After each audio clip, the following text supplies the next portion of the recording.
মোবারক। স্বাগত জানাচ্ছি কৃষি ও কৃষকের রূপান্তরের আলো নিয়ে চ্যানেল 24 এর ঈদ বিশেষ ন্যাশনাল এগ্রিকেয়ার কৃষি 24-এ পাওয়ার বাই আনোয়ার সিড।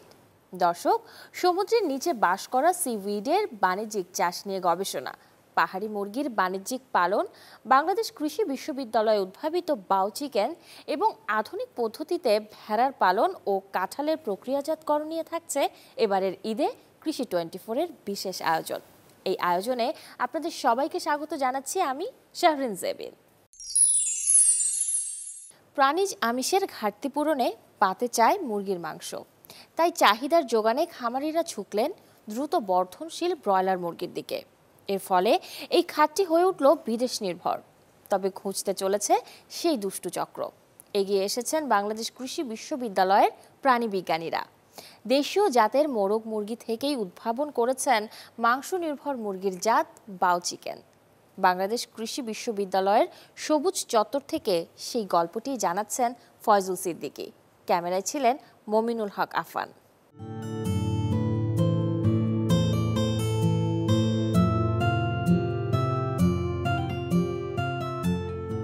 ব্রহ্মপুত্রের পশ্চিম তীর ঘেঁষে স্বমহিমায় ভাস্বর এক মহাবিহার বাংলাদেশ কৃষি বিশ্ববিদ্যালয়।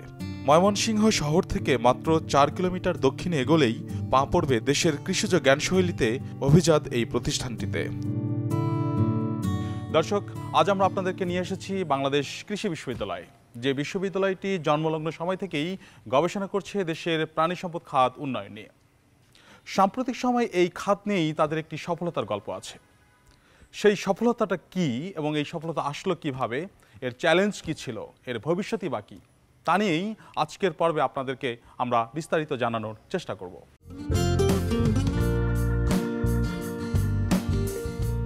মনোমুগ্ধকর প্রকৃতির উপস্থাপনায় চোখ জুড়ানো 1200 একরের এই ক্যাম্পাসটিতে ছড়িয়ে আছে কৃষিবিজ্ঞানের সমস্ত শাখা প্রশাখা, যাতে জ্ঞানপিপাসুদের অবাধ বিচরণে দেশের কৃষিখাত হচ্ছে সমৃদ্ধ, পৌঁছে যাচ্ছে নতুন প্রজন্মে।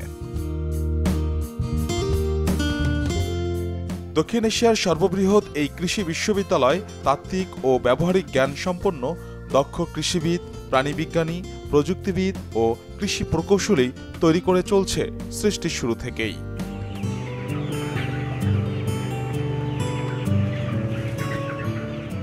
মানুষের খাবার পাতে মুরগির মাংসের আগমন হাজার বছর আগে হলেও বাণিজ্যিকভাবে মুরগির পালন খুব বেশি দিনের নয়। 1920 সালের গোড়ায় যুক্তরাষ্ট্র সর্বপ্রথম মুরগির বাণিজ্যিক পালন নিয়ে গবেষণা শুরু করে, সফলতাও পায় তারা।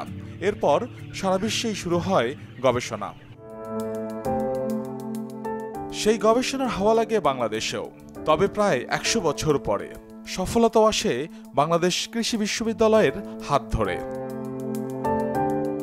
আপনারা প্রায় 80 বছর পরে বা 100 বছর পরে এই গবেষণা শুরু করলেন কেন? আমাদের কিন্তু 1920-এ যেতে হয়নি, মানে প্রায়র নলেজ থেকে আমরা শুরু করতে পেরেছি। তো শুরু করার জন্য যে নলেজটা 2010 সালে যে নলেজ আছে, 2008 এর নলেজ, সেই নলেজ থেকে শুরু করার জন্য ওখানে যেখানে 30 বছর, আপনি জানেন যে 1950 সালে এই একটা মুরগি 16 সপ্তাহ লাগতো 500 গ্রাম হতে আর কি। মানে সেখানে কিন্তু এখন নাই। এখন ধরেন যে আমাদের, আপনাকে যে বার্ড দেখালাম আমি, 30 দিনে আমাদের যে ইভেন দেশি বার্ড, সেটা আমাদের 400-500 গ্রাম হয়ে যাচ্ছে। আমরা ঢুকেছি এই বিশ্ববিদ্যালয়ের খামার এলাকায়। আপনাদের যে উদ্ভাবনের কথা জানিয়েছিলাম তা জানানোর জন্য সাথে আছেন বিজ্ঞানী অধ্যাপক ডক্টর বজলুর রহমান মোল্লা। নিয়ে এসেছেন কিছু মোরগ মুরগি দেখাতে। দর্শক, চঞ্চল এই মুরগির বাচ্চা দেখে আপনাদের মনে হতে পারে এটি পাকিস্তানি নতুবা সোনালী মুরগি। সত্যিকার অর্থে যেটি বলা দরকার সেটি হচ্ছে বাংলাদেশে পাকিস্তানি মুরগির কোনো অস্তিত্বই নেই। আর সোনালী মুরগির যে কথা বলা হয় সেটি কতটুকু সোনালী তা নিয়েও গবেষণার প্রয়োজন। তবে এই মুরগির বাচ্চাটি তাহলে কোন জাতের, এমন প্রশ্নে আমরা বলবো বাংলাদেশ কৃষি বিশ্ববিদ্যালয় উদ্ভাবিত একটি নতুন জাতের এই মুরগি। আমরা এসেছি প্যারেন্টস বা বাউ চিকেনের বাবা মায়ের শেডে। 10টি মা মুরগির জন্য এখানে রাখা হয়েছে একটি মোরগ, দেয়া হয়েছে নিয়ন্ত্রিত খাবার। সেই খাবার খেয়ে করছে প্রাকৃতিক প্রজনন, পারছে নিষিক্ত ডিম। একজন খামারি এই মুরগি যদি প্যারেন্ট স্টক করে তাহলে কতগুলো বাচ্চা সে বছরে পাবে। আমাদেরটা স্টিল নাও মানে অনেক বেটার, তো সাধারণত 62 সপ্তাহ রাখলে আপনি 165 প্লাস বাচ্চা পাবেন, যেখানে সোনালিতে আপনি বাচ্চা পাবেন, বা সোনালি যেটা আমাদের দেশে করতেছে অন্যান্য কালার বার্ড 110-15টা বাচ্চা পাওয়া যায়। এই ডিম চলে যাচ্ছে কৃষি গবেষণা ফাউন্ডেশনের অর্থায়নে বানানো হ্যাচারিতে। মুরগির বাচ্চা ফোটানোর জন্য এখানেই নির্দিষ্ট আর্দ্রতা ও তাপমাত্রায় কৃত্রিম উপায়ে তা দেয়া হয় নিষিক্ত ডিমগুলোকে। টানা 21 দিন পর শুরু হয় কিচিরমিচির। হ্যাচারি ভেদ করে বেরিয়ে আসে ফুটফুটে ছানা। এরপর একদিনের এসব বাচ্চার ঠিকানা হয় বাড়ন্ত মুরগির খামারে। দর্শক দেখছেন ঈদ বিশেষ ন্যাশনাল এগ্রিকেয়ার কৃষি 24 পাওয়ার্ড বাই আনোয়ার সিড। এই মুহূর্তে সময় হয়েছে একটি বিরতির, আমাদের সাথেই থাকুন।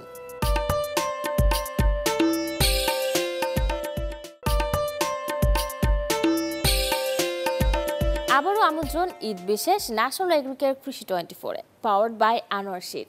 আর আপনাদের সাথে আছি আমি শাফরিন জেবিন। দর্শক, শুধু উদ্ভাবনেই থেমে নেই বাউ ব্রো চিকেনের জয়রথ। উদ্যোক্তাদের প্রচেষ্টা এখন স্বাদ ও পুষ্টিতে সমৃদ্ধ এই মুরগির জাতকে খামারি ও ভোক্তার দোরগোড়ায় পৌঁছে দেয়া। চলছে সেই প্রচেষ্টা, নেওয়া হচ্ছে নানা উদ্যোগও। শুনেছি প্রোটিন হাব নামের একটি প্রতিষ্ঠান এই বাচ্চাগুলোকে লালন পালন করে বাজারে বিক্রি করে। কিভাবে লালন পালন করা হচ্ছে বাউ চিকেন তা দেখতে আমরা চলে আসি গাজীপুরে। আপনার কেন মনে হলো যে বাউ চিকেন চাষ করা দরকার? এটা আসলে বিজনেস ফিজিবিলিটি কিরকম? 3-4 বছর আগেও টোটাল মার্কেট সাইজের কালার বার্ড কনজিউম করতে হচ্ছিল গিয়ে 12-18%। আজকে কিন্তু 3 বছর পরে এটা অলমোস্ট 50-50 হয়ে গিয়েছে।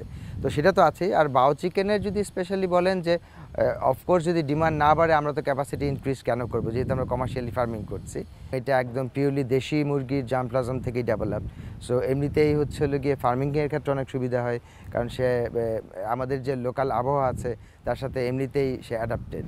তো সেক্ষেত্রে রোগ বালাই এমনিতে অনেক কম হয়। তো আমাদের প্রিন্সেসের 4তলা একটা বিল্ডিং, ওখানে পুরা প্রতি ফ্লোরেই আছে মুরগি, এখানেও 2তলায় আছে। চলুন যেখানে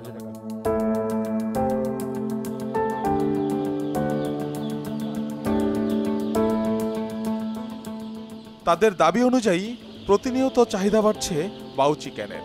আর এই চাহিদা মেটাতে কোথাও পালন করছেন একদিনের বাচ্চা, কোথাও আবার 10 দিনের, কোথাও 16 দিনের, আছে 42 দিনের বিক্রয়যোগ্য মুরগিও। দর্শক, আমরা এসেছি গাজীপুরের তালতলি বাজারের একটি অ্যাগ্রো ফার্মে, যে ফার্মের 4তলা ভবনের প্রত্যেকটি তলায় তলায় এই বাউ ব্রো বা বাউ চিকেন চাষ করা হচ্ছে।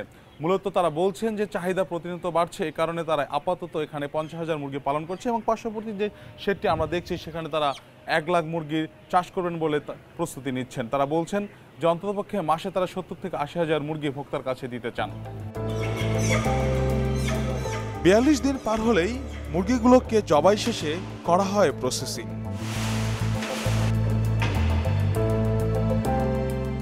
এরপর পাঠানো হয় ভোক্তার দোরগোড়ায়।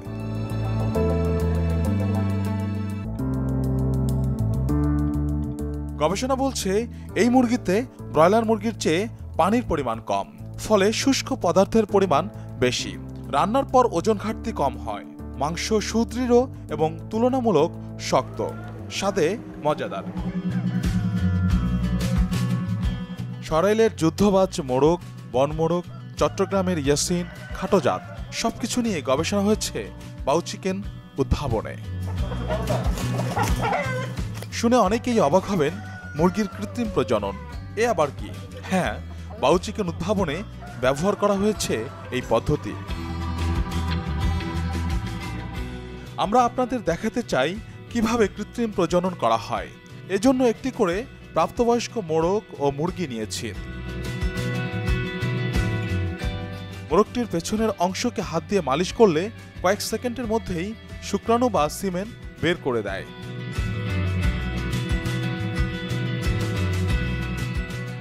এরপর সুইবিহীন সিরিঞ্জের মাধ্যমে অন্তত 4টি মুরগির গর্ভাশয়ে পুশ করানো হয় সেই শুক্রাণু। এর ফলে এক একটি মুরগি অন্তত 4টি নিষিক্ত ডিম দেবে। একটি মোরগ থেকে একদিনে যে শুক্রাণু পাওয়া যায় তা থেকে অন্তত 16টি বাচ্চা পাওয়া সম্ভব। কৃত্রিম প্রজননের মাধ্যমে পাওয়া বাচ্চার জেনেটিক বৈশিষ্ট্য বিশ্লেষণ করা হয়। বাউ চিকেন এখন বাংলাদেশের সম্পদ। এই সম্পদকে দেশের আনাচে কানাচে সাধারণ মানুষের দোরগোড়ায় পৌঁছাতে একটি নতুন মডেল তৈরি করা হয়েছে, যেখানে দাতা সংস্থা হিসেবে আছে কৃষি গবেষণা ফাউন্ডেশন, গবেষণায় বাংলাদেশ কৃষি বিশ্ববিদ্যালয় আর বাণিজ্যিক উৎপাদনে প্রোটিন হাব। শর্ত আছে, বাউ চিকেন বাণিজ্যিকীকরণে যত বিনিয়োগ করেছে কৃষি গবেষণা ফাউন্ডেশন তার সবটুকু 10 বছরের মধ্যে ফেরত দেবে বাংলাদেশ কৃষি বিশ্ববিদ্যালয়। যে কোনো stakeholder win win situation দেখতে পায়, সে কিন্তু তার স্ব-উদ্যোগে এগিয়ে আসতে চায়। এই জন্য ইন্ডাস্ট্রিগুলো দেখবে যে আমরাও লাভবান হচ্ছি, বিশ্ববিদ্যালয় লাভবান হচ্ছে, বিশ্ববিদ্যালয়ের সুনাম বৃদ্ধি হচ্ছে, দেশের মানুষের লাভ হচ্ছে। এবং কৃষি গবেষণা ফাউন্ডেশন প্রথমেই যে একটা প্রোটোকল তৈরি করে ওনারা এটা করলেন, এই যে স্ট্রাকচার তৈরি করে দিলেন, এটা যদি আমরা ফেরত দিতে পারি, ওনারা কিন্তু এটা আরেকটা গবেষণা যে টেকনোলজি রয়েছে তার মধ্যে দিতে পারে। সেটা বিএইউতে হতে পারে, অন্য ইউনিভার্সিটিতেও দিতে পারে।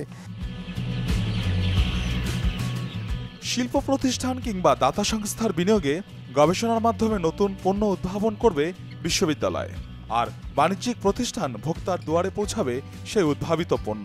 সারা বিশ্বে 100 বছরের এই কৌশল থাকলেও বাংলাদেশ এই যাত্রায় একেবারেই নবীন। আজ এ পর্যন্তই। দেখা হবে আগামীকাল ঠিক বিকেল 4:40 চ্যানেল 24-এর ঈদ বিশেষ ন্যাশনাল এগ্রিকালচার কৃষি 24-এ, পাওয়ার্ড বাই আনোয়ার শীট। সেই পর্যন্ত ভালো থাকবেন। ধন্যবাদ সবাইকে। ঈদ মোবারক।